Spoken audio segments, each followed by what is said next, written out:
창세기를 지난주부터 새벽부터 우리가 함께 보고 있었습니다. 창세기가 1장에 우리 1장을 다 봤잖아요. 1장부터 2장 3절까지 우리 새벽기도 오신 분들은 아시겠지만 새벽기도 안 오시는 분들에게 제가 소외감을 느끼지 않도록 제가 우리가 남이가 그죠? 다 우리가 그 말씀을 공유하도록 조금 제가 좀 언급하고 넘어가도록 하겠습니다. 하나님이 첫째 날 뭘 만드셨죠? 둘째 날 뭘 만드셨어요? 셋째 날도 뭘 만드셨어요? 여섯째 날까지 뭘 만드셨습니다. 그리고 일곱째 날 뭐 했다? 안식하셨다. 이게 1장의 이야기예요. 특별한 거 아닙니다. 그런데 가만히 보니까 하나님께서 태초에 천지를 창조하시는데 가만히 보니까 질서가 없어요. 그래서 질서 세우신 게 창세기 이야기예요. 어둡고 흑암이 있고 공허함이 있고 뭐가 뭔지 이게 똥인지 된장인지 구분이 안 되는 그 시절에 굳이 맛을 보지 않아도 이게 똥이구나 된장이구나 라는 사실을 구분하시도록 하나님께서 빛을 주셨어요. 밝음을 주셨어요. 여러분 여기가 지금 빛이 있고 그래서 얼굴이 서로 얼굴이 보이고 그러지만은 빛이 없이 캄캄한 곳이라고 생각해 보십시다. 한 권사님 뒤에 앉아 계신 분이 누군지 알려면 어떻게 해야 될까요? 가서 만져봐야 되는데 만져도 몰라요. 이게 피부는 다 똑같은 피부고 색깔이 구분이 안 되고 눈이 구분이 안 되니 만져도 몰라요. 그럼 어떻게 알아야 할까요? 네 누구 물어봐야 되는 거예요.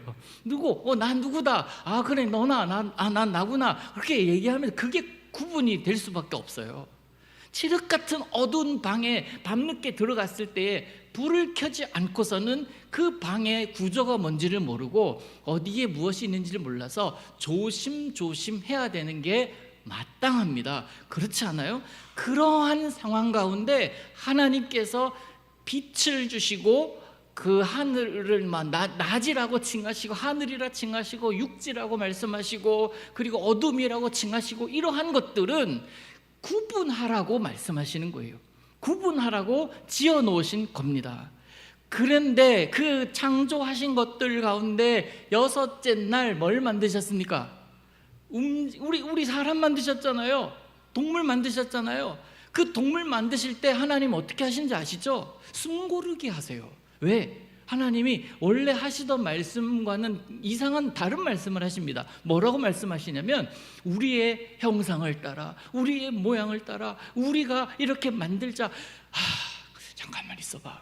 이제 우리 형상을 닮은 그 존재를 만들어. 그게 주인공인데 그 주인공 만들려고 우리가 이렇게 여섯째 날까지 고생했잖아. 자, 우리가 이제 심혈을 기울여서 만들어야 돼. 자, 그러면서 이제 만들려고 합니다. 하나님이 숨고르게 하시는 것을 잠깐 봐요. 그리고 나서 우리의 모양대로 우리의 형상대로 만들자 해서 만들어진 존재가 뭐예요? 여러분이 지금 보고 있어요. 저예요. 저뿐만입니까? 여러분 주변을 돌아보세요. 네, 보시라고요. 가만히 왜 나만 보고 왜 나만 보고 있냐고. 옆에를 보시라고.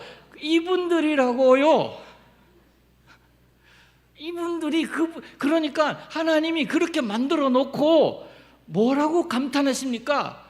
보시기에 심히 좋았더라요. 그냥 보시기에 좋았더라가 아니라 빛을 만들어 보니까 우와 빛 우와 좋네. 이야 좋다. 야 하늘 우와 괜찮네. 잘 만들었네. 사람 만들어 놓고서는 와 괜찮네가 아니에요. 진짜 괜찮네예요. 다시 한번 옆에 보세요. 진짜 괜찮네. 우리가 제 얼굴이 까맣다고 해서 무시할 게 아니라고요. 하나님이 생각이 있어서 만들어 놓으신 거라고 저는 믿습니다. 나는 그렇게 믿는데 여러분 그 웃음의 의미가 뭐죠? 그래 니는 그렇게 믿으라 이거예요? 아니 그렇게 믿으래요. 뭐 그렇게 우습게 보시든 그렇게 믿음으로 보시든 저는 관계없이 저는 그렇게 믿고 살랍니다.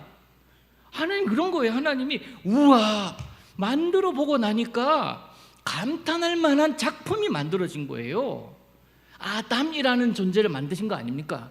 아담이 뭔데? 그 특정한 하나님이 만드신 가장 인류 첫 번째 사람 아담, 네, 그것도 맞지만 아담이란, 히브리어로 아담이란 무슨 뜻이냐면요, 사람이란 뜻이에요.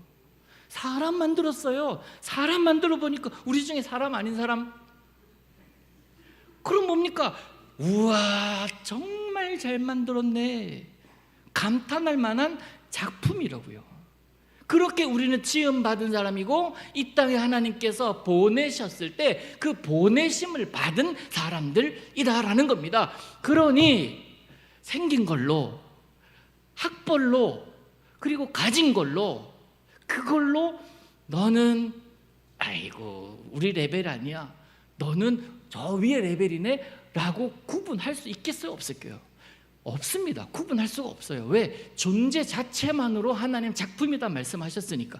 그런데 왜 이 세상은 사람들이 차별받고 있을까? 차별 안 한다 생각하잖아요. 아니에요. 얼마나 많은 차별로 우리 사회는 이루어졌는데 시작하는 것 자체가 달라요. 시작하는 스타트 라인이요, 저 앞에서 100m를 뛰어야 되는데 50m부터 뛰는 사람이 있고요, 30m부터 뛰는 사람이 있고 100m부터 100m를 뛰는 사람이 있고요, 아예 그 라인에 서지도 못하는 사람들이 있는 사회에 우리는 거기서 살아갑니다. 왜 그래요?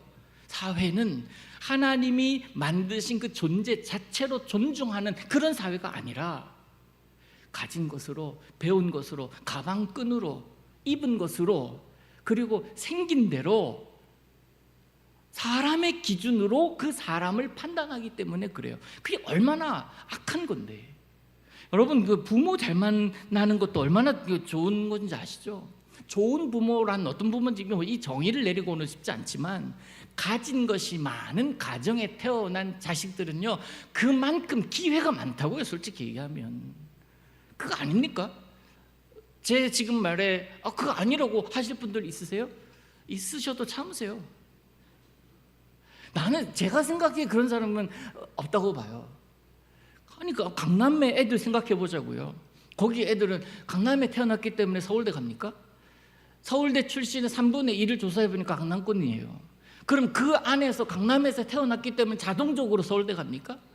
자랄 때 부모의 영향이 컸기 때문에 그렇습니다. 공부를요 좋은 교사들, 개인 교사 붙여가지고 공부시켰고, 그리고 좋은 학교에 보내려고 노력을 했고, 그러한 과정이 있었기 때문에 그거를 전적으로 물질적으로도 지원할 수 있는 그런 힘이 있었기 때문에 그들이 갔다는 말이에요. 다 그런 건 아니에요. 강남에 있는 애들도 다 서울대 가는 거 아닙니다. 스카이 가는 거 아닌 건 알잖아요. 지방에 아무것도 학원도 다니지 않은 그저 학교 선생님 말씀을 잘 들었을 뿐입니다. 교과서가 제일 귀한 입시책이었어요. 그러면서 서울대 가는 애들도 있습니다만은, 제가 말씀드리고 싶은 것은요, 출신이라는 것 자체가 어쩌면 시작하는 그 지점을 달리하는 사회에 우리는 살아가고 있다라는 이야기, 그 이야기를 여러분 말씀드리고 싶습니다.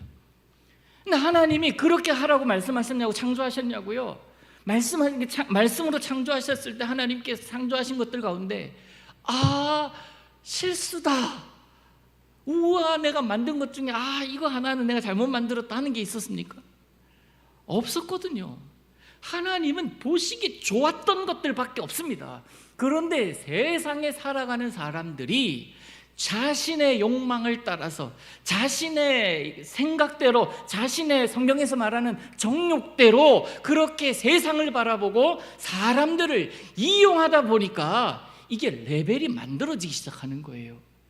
그러다 보니까 같이 노는 물이 다른 자들과는 아예 상종하지 않는 그러한 세상으로 사람들이 만들어가요. 하나님 그렇게 만드시지 않았는데, 사람은 하나님의 의도대로 만들었는데, 사람은 그렇게 생육하고 번성하고 땅에 충만하라, 땅을 정복하라, 다스리라고 했던 그 5대 하나님의 명령을 자신의 육신의 욕망대로 적용하더라고요. 그러다 보니까 사회가 불공평해집니다. 그러니까 사회 질서가 필요하니까 법을 만들어 가요. 하나님의 법이 있는데 하나님의 법대로 살아가면 전혀 문제될 것이 없는데 스스로 자신들이 자신들의 유익하게 법을 만들어 갑니다. 그게 정의라고 생각하는 사회에 오늘 우리는 살아가고 있습니다. 우리 그 가정 보시기에 좋았던, 심히 좋았더라라고 감탄할 만한 이 존재가 이 사회라는 이 커뮤니티 속에서, 그리고 거기에 법이라는 그 규제 속에서 우리 눌려 살아가는 것 같은 그런 느낌을 받을 때가 참 많아요. 열악한 가정에서 태어났든 부유한 가정에서 태어났든 존귀한 자로 인정받아야 하는 그런 사람들인데, 하나님의 작품들인데, 때로는 내 가진 것으로 인해서, 내 모습으로 인해서 초라하기 짝이 없어서 때로는 스스로, 사람들도 그렇게 생각할 거다라고 생각하고 스스로도 생각하기를 난 졸작이야, 그렇게 생각하고 살아가는 자들이 얼마나 많은지. 그런데 하나님 오늘 말씀을 통해서 이렇게 말씀하십니다. 창세로부터 그의 보이지 아니하는 그 모든 것들, 그것들을, 그 하나님의 능력, 하나님의 신성 거기다 다 담아놨으니까 그거 발견하는 재미로 살라고. 하나님의 법칙이 이거예요. 오늘 10번째 시간입니다. 내가 누리는 복 10번째 시간. 자연의 법칙, 하나님의 법칙, 굉장히 어렵죠. 그 안에 나 있다라고 말씀하시는 거예요. 그 안에 내가 살아가는 모든 세상, 모든 세계 가운데 내가 있다, 나 찾아봐라. 하나님 이 말씀하고 계시는 겁니다. 그러면 우리는 그 하나님을 찾아내는 재미로 살아가면 돼요. 사람들이 네가 가진 게 뭐 없든 나를 무시하든 관계없이 나는 내가 하나님의 가장 괜찮은 작품이라는 자부심을 가지고 그 자부심을 확증하는 그 증거들을 찾아내면 되는 거예요. 여러분 화면 한번 보십시오. 숨은 그림 찾기 한번 하십시다. 네, 자 여기서 사람 얼굴 한번 찾아보세요. 자 이제 지우세요. 찾으신 분 계세요? 나중에 끝나고 난 다음에 목사님한테 달라고 하세요. 찾아내는 쏠쏠한 즐거움이 있을 겁니다. 사람 얼굴 멀리 서서 못 봤을 거예요. 여러분 찾으라고 제가 그걸 냈겠습니까? 못 찾으셔도 돼요. 지금 그거 찾는 시간 아니니까.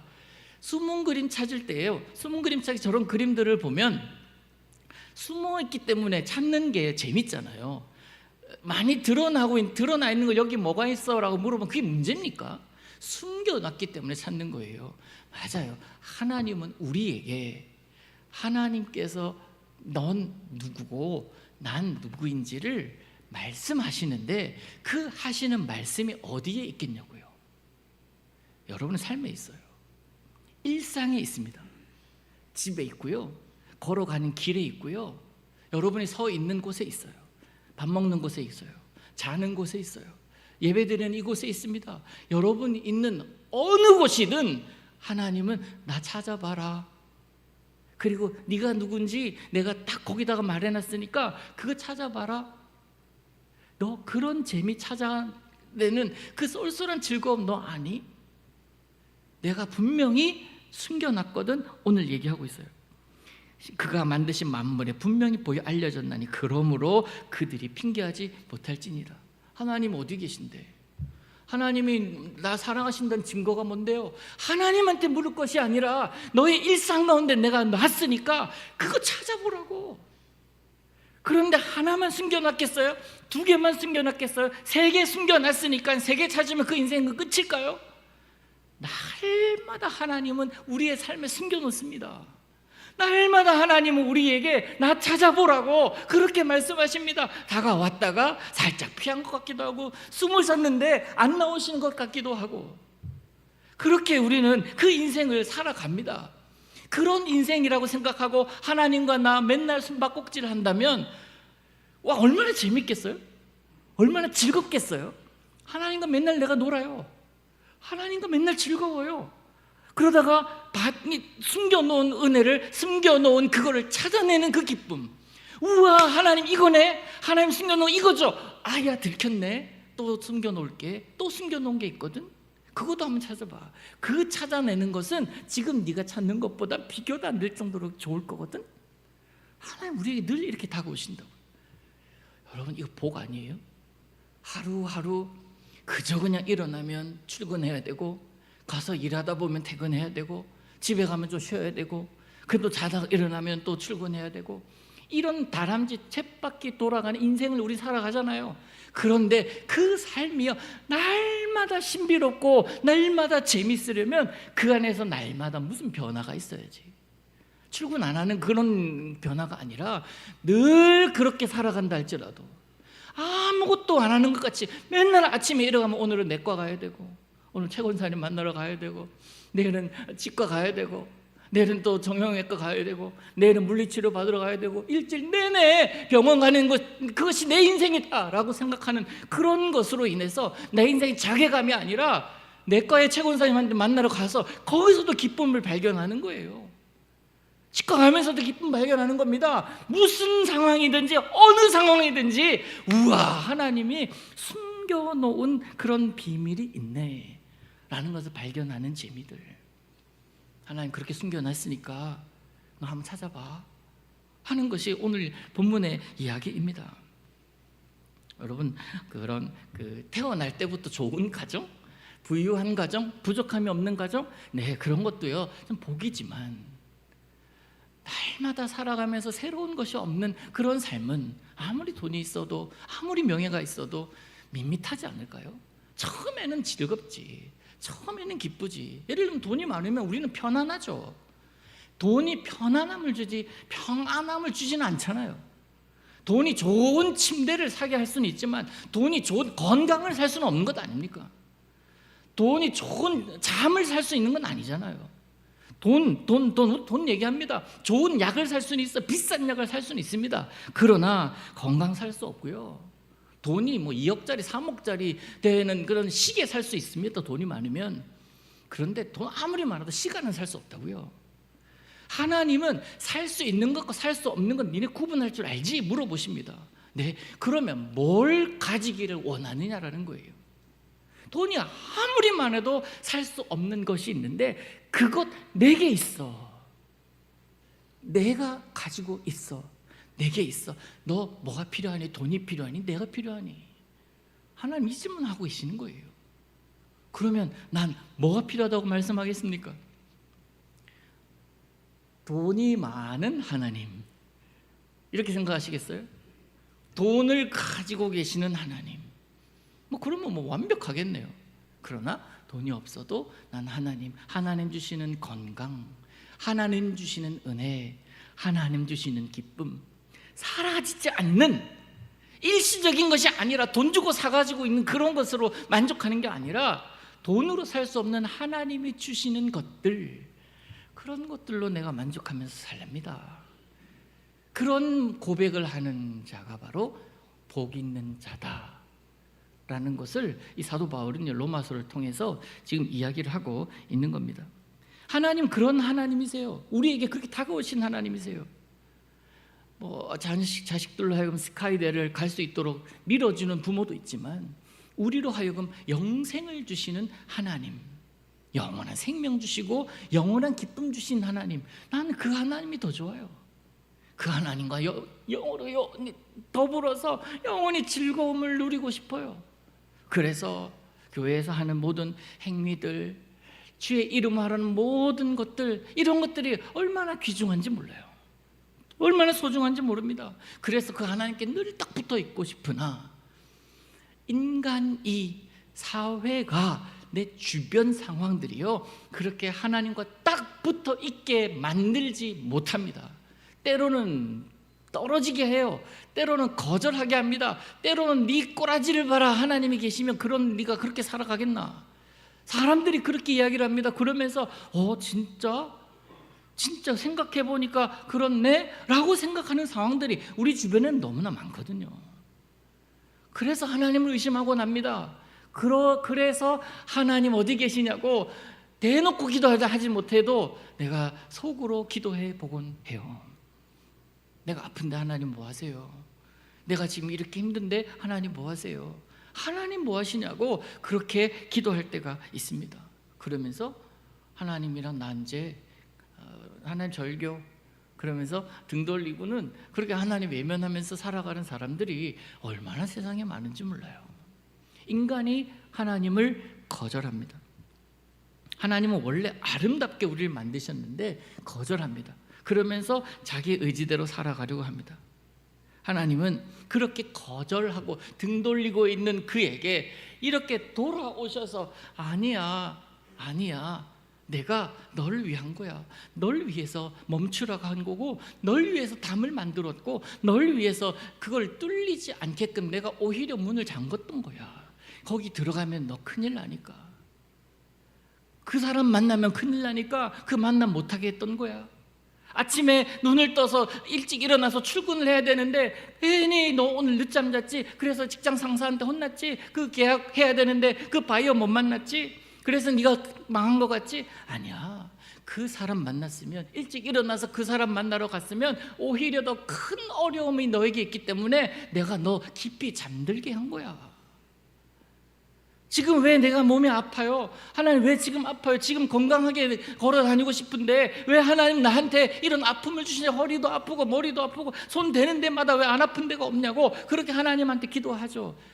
그래서 내가 준 거라고. 그거 아니었으면 너 나와 관계없는 사람이어서 너 그냥 너의 건강으로 인해서 그냥 너만 살다가 그냥 죽게 돼. 그러니까 잠깐 멈추라고, 멈추면서 나를 좀 느끼게 하려고 그렇게 너에게 아픔도 주는 거야.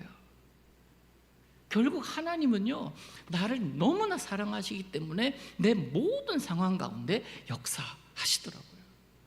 근데 우리는 그때는 그때마다 알 수가 없어요. 그때마다 우리가 안다면 네 하나님 알겠습니다라고 하겠지만 하나님 그런 하나님이 아니시더라고요. 내 믿음도 보시더라고요. 그런 모든 순간들이 내 믿음을 보이는 순간이라는 거예요. 요한복음 3장 36절에 이런 말씀이 있습니다. 아들을 믿는 자에게 영생이 있고 아들에게 순종하지 아니하는 자는 영생을 보지 못하고 도리어 하나님의 진노가 그 위에 머물러 있느니라.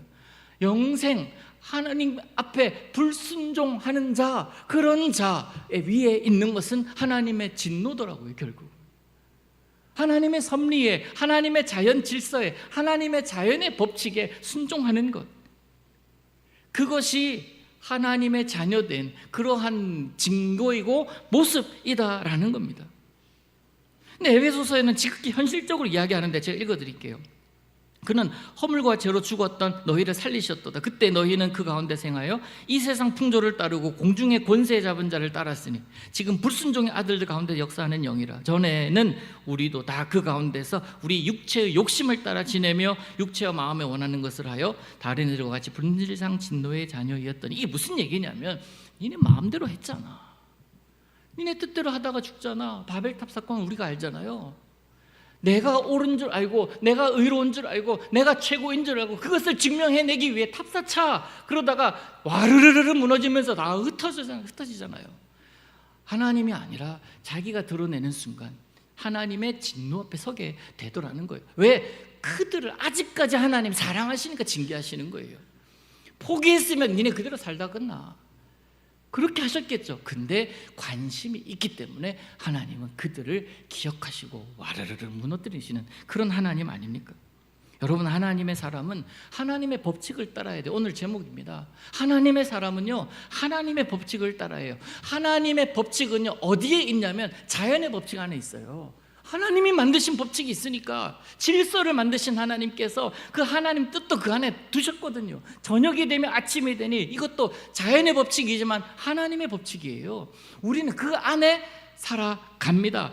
그래서 하나님의 사람은 이 땅에 살아가는 모든 상황들을 바라보면서 하나님의 섭리를 발견해내는 그런 사람들이다라는 거예요.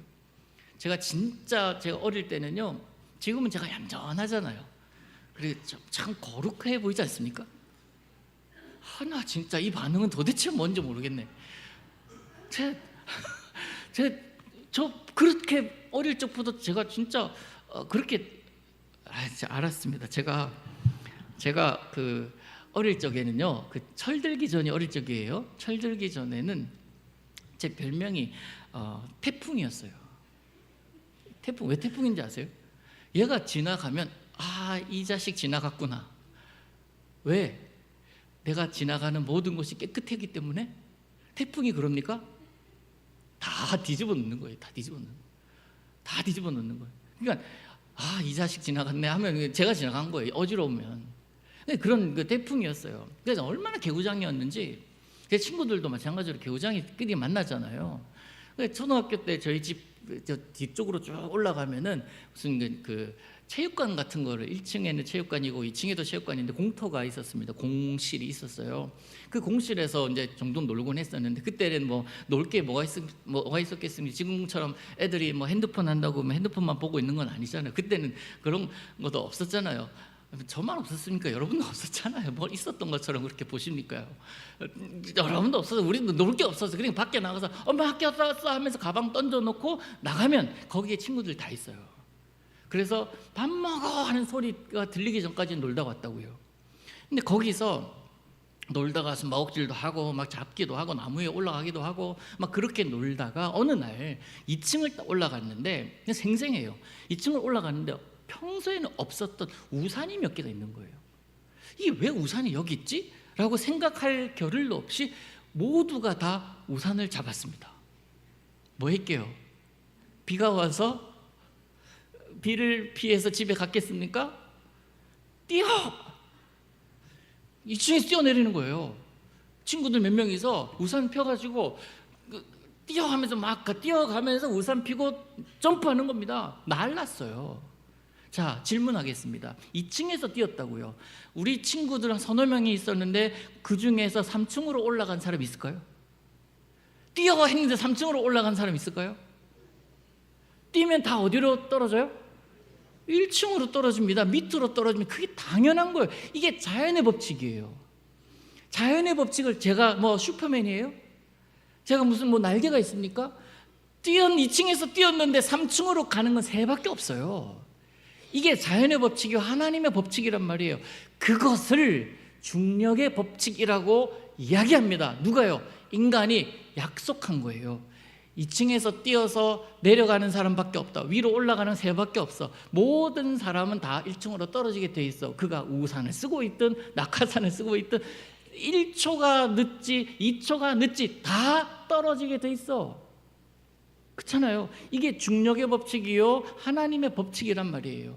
이걸 뛰면서 나는 그걸 깨달아야 돼요. 와, 뛰면 떨어지는구나.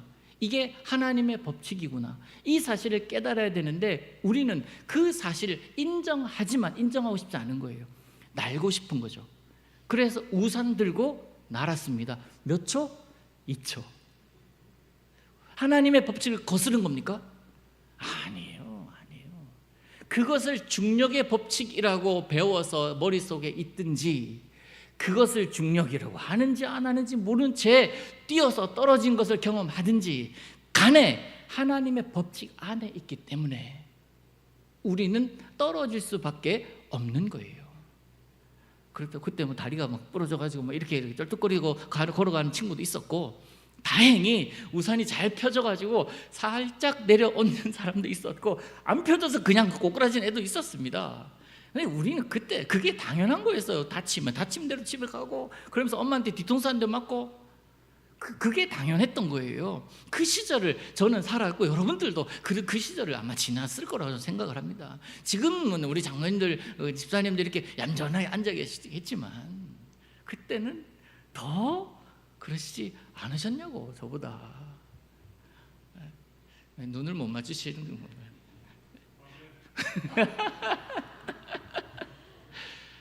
그냥 우리 일상 가운데요 내가 중력의 법칙을 어떻게 알아요? 그런데 이게 하나님의 법칙이라고, 이게 하나님께서 만들어 놓은 법칙이구나 라는 사실을 내가 아는 것. 아, 이게 중력이구나.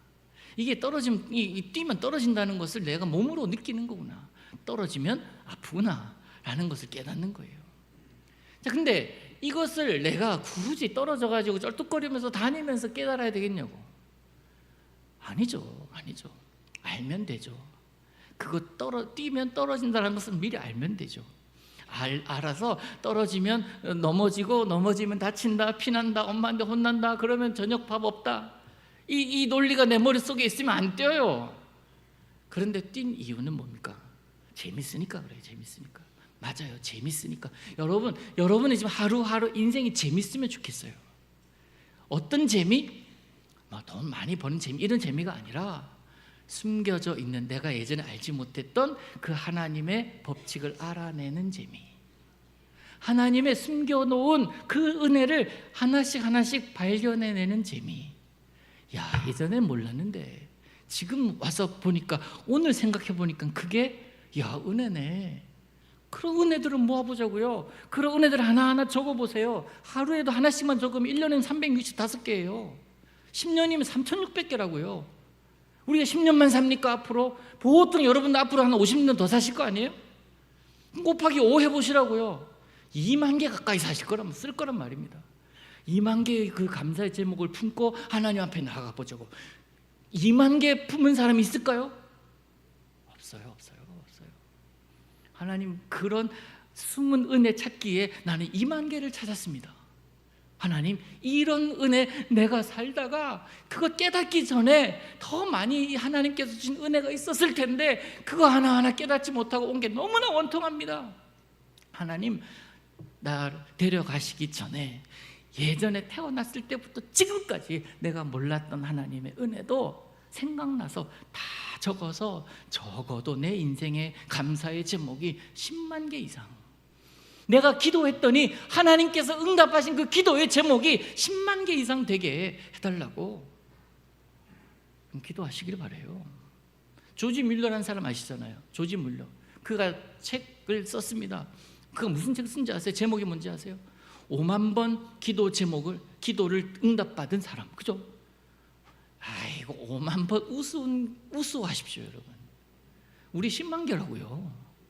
5만 개? 한번 웃어보자고. 5만 개? 아니, 하자면 좀 하자고. 5만 개? 그런 은혜가 우리의 날마다의 삶에 있기를 축복합니다. 이게 내가 누리는 복이에요. 자연의 법칙, 하나님의 법칙 안에도 우리는 얼마든지 하나님의 우리를 향한 복을 발견할 수가 있다라는 사실. 여러분, 오늘도 우리 말씀을 통해서 기억할 건 이겁니다. 우리가 내 마음이 원하는 대로 살아가는 자가 아니라 하나님이 보시기에 너무 좋아서 너무 좋아한 그 존재가 만드신 하나님을 너무 좋아한다면, 그쵸? 하나님 우리를 너무 좋아하시는데 우리가 그 하나님을 좋아한다면, 서로 이렇게 좋아한다면 그 관계에 무엇이 문제로 남아 있을까?